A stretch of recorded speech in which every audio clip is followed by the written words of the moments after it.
Ahmed Godil is a renowned host, actor, and model. It would not be wrong to say that Ahmed has made his mark in the showbiz industry in a very short time.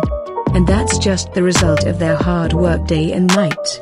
While acting in dramas, Ahmed Godil is rarely seen on TV channels.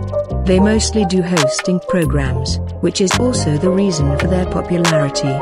He has made a name for himself at this young age. Ahmed Godil also hosted the opening ceremony of PSL 5 this year. He received a lot of praise, but there were some people who criticized him severely. And after that, he also hosted the Karachi Eat Festival. But now Ahmed Godil is no longer single. He is also married to a very beautiful girl, and the wedding photos are also going viral on social media. So let's see some memorable photos of his wedding.